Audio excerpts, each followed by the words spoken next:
أستغفر الله الذي لا إله إلا هو الحي القيوم وأتوب إليه لا حول ولا قوة إلا بالله العلي العظيم أستغفر الله الذي لا إله إلا هو الحي القيوم وأتوب إليه لا حول ولا قوة إلا بالله العلي العظيم درشري بري اللهم صل على سيدنا مولانا محمد وعلى آل سيدنا مولانا محمد وبارك وسلم اللهم صل على سيدنا مولانا محمد وعلى آل سيدنا مولانا محمد وبارك وسلم اللهم صل على سيدنا مولانا محمد وعلى آل سيدنا مولانا محمد وبارك وسلم الحمد لله وحده والصلاة والسلام على من لا نبي بعده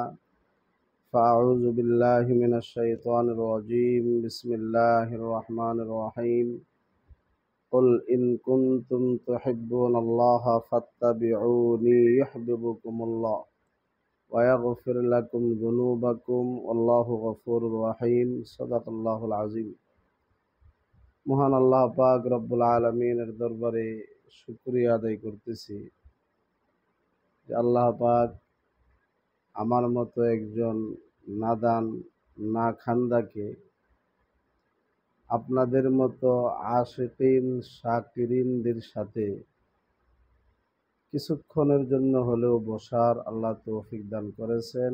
এই জন্য মাওলার দরবারে শুকরিয়া আদান বলি আলহামদুলিল্লাহ। আসল কথা হলো আশিকদের খোরাক কিন্তু দুনিয়াতে না। যারা দিলটার মধ্যে আল্লাহর ইশক ও মহব্বত নিয়ে চলে, তারা যখন পরস্পর মিলিত হয়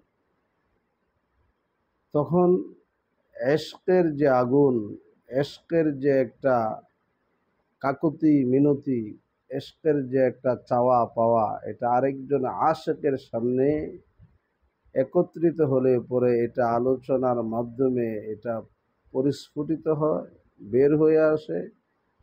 আর একজন আশিকের দিলটা সবসময় ইশকের আলোচনার জন্য বেচাইন থাকে। কথা ঠিক কি?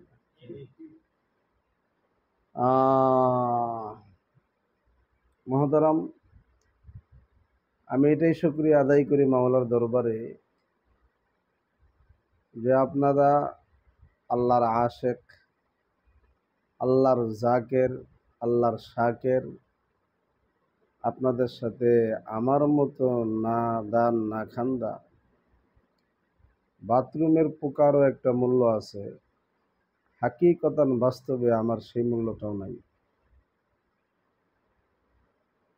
আমার যে গুনার আমলনামা, এটা যদি আপনারা জানতেন যে কখনোই আপনারা আমার সাথে বসার ইচ্ছা করতেন না। হাজী আমদাদুল্লাহ মুহাজির মক্কি রহমতুল্লাহ আলাইহি, আপনারা জানেন উপমহাদেশের সবচেয়ে বড় কামেল, সবচেয়ে বড় আশেক যিনি, উনি হলেন হাজী আমদাদুল্লাহ মুহাজির মক্কি রহমতুল্লাহ আলাইহি। ওনার কাছে বায়াত হয়েছেন বানিয়ে দারুল উলুম দেওবন্দ কাসেম নানুতুবি রহমতুল্লাহ আলাইহি, ইয়াকুব নানুতুবি রহমতুল্লাহ আলাইহি, ফকিহুন নফস হযরত মাওলানা রশিদ আহমদ গঙ্গুহি রহমতুল্লাহ আলাইহি, হাকিমুল উম্মত মুজাদ্দিদ মিল্লাত শাহ আশরাফ আলী থানবী রহমতুল্লাহ আলাইহি। এত বড় বড় হাস্তি, আল্লামা, এলেমের মহাসমুদ্র আল্লামা যারা ছিলেন, ওনারা ওনার দরবারে যায় তাহিয়াতুস সুরতে বসে থাকেন। তো হাজী সাহেব ওনার ব্যক্তিগত খাস কামরায় একটা লিস্টি মামুলার টানাইছিলেন। ওটার মধ্যে লেখা ছিল, গুনার কোনো দুর্গন্ধ যদি হতো, পাপের যদি কোনো দুর্গন্ধ হইতো, তাহলে আমার নিকটে কেউ আসতে পারত। বাস্তবিক কথা এটাই।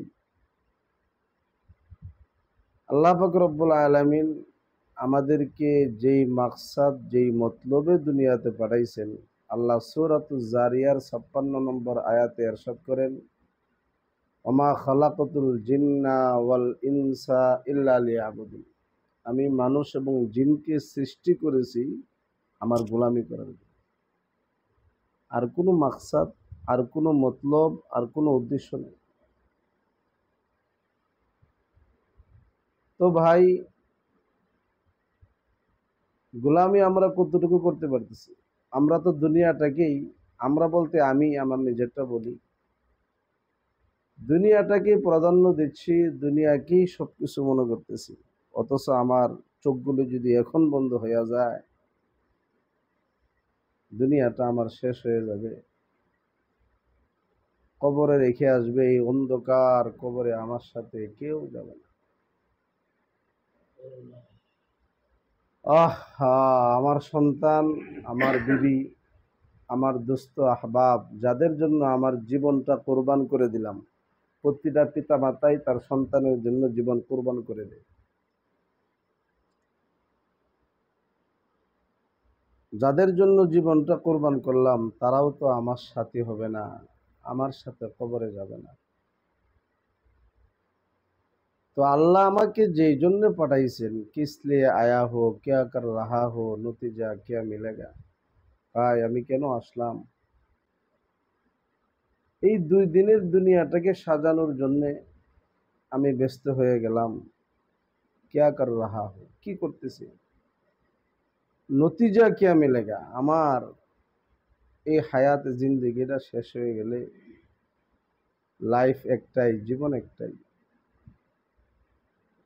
আমার কি হালত হবে, আমার কি অবস্থা হবে? আমার কবরে কেউ যাবে না। অন্ধকার কবরটার মধ্যে যখন আমাকে রেখে আসবে, এই অনুভূতিটাও আমার অন্তরে আসে না যে আমার সাথী তো কেউ হবে না। অন্ধকার ঘর, আল্লাহ নবী বলেন, ক্বালা নবী সাল্লাল্লাহু আলাইহি সাল্লাম, আল কবরু রওজাতুম মিন রিয়াজিল জান্নাহ, কারো জন্য কবরটা হবে জান্নাতের একটা বাগান। আল কবরু হুফরাতুম মিন হুফারিন নার, আর কারো জন্য কবরটা হবে জাহান্নামের গর্ত, কঠিন। আহা, এই অবস্থাটা আমরা উপলব্ধি করতে পারি না। আমাদের দিলের মধ্যে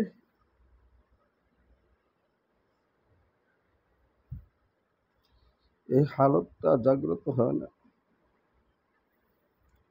আমাদের দিলটা দুনিয়ার মোহাব্বতে, দুনিয়ার সবকিছু, সন্তান, বিবি বাচ্চা, ধন সম্পদ, এইগুলো নিয়ে আমরা সর্বক্ষণ ব্যস্ত। দিন চলে যাচ্ছে, সপ্তাহ চলে যাচ্ছে, মাস চলে যাচ্ছে, 1 বছর ঘুরে আরেক বছর আসতেছে। হঠাৎ একদিন আমার ডাক চলে আসবে। আমার দিলটাকে যে আমি বুঝাইতে পারি না, এই দিলটার ভিতরে আমার মাওলার মোহাব্বত আমি জায়গা দিতে পারি না। আল্লাহ পাক রব্বুল আলামিন কোরআনে বলেন, কুল, নবী আপনি বলে দিন, ইন কুনতুম তুহিব্বুনাল্লাহ, তোমরা যদি আল্লাহকে ভালোবাসতে চাও। আমরা আল্লাহকে ভালোবাসতে চাই না এমন কেউ নাই, সবাই আল্লাহকে ভালোবাসতে চাই। ফাত্তাবিউনি, তাহলে আমি নবীর অনুসরণ তোমরা করো। দুনিয়াকে দ্বীনের সামনে প্রাধান্য দিও না, কারণ এই দুনিয়াটা অতীব ক্ষণস্থায়ী জায়গা।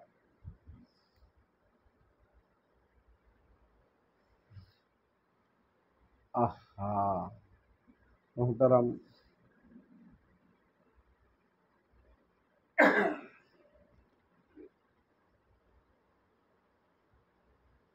একটু আগে তালিম করতেছিলাম মসজিদে, এশাপুরে আমাদের তালিম হয়। ওখানে নামাজের ফাজাইল চলতেছে, নামাজ পড়লে কি কি লাভ, কি কি ফায়দা, এটা চলতেছে।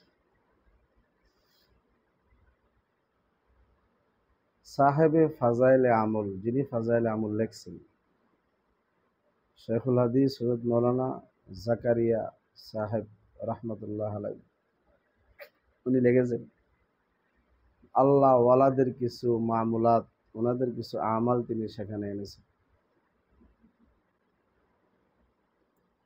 তিনি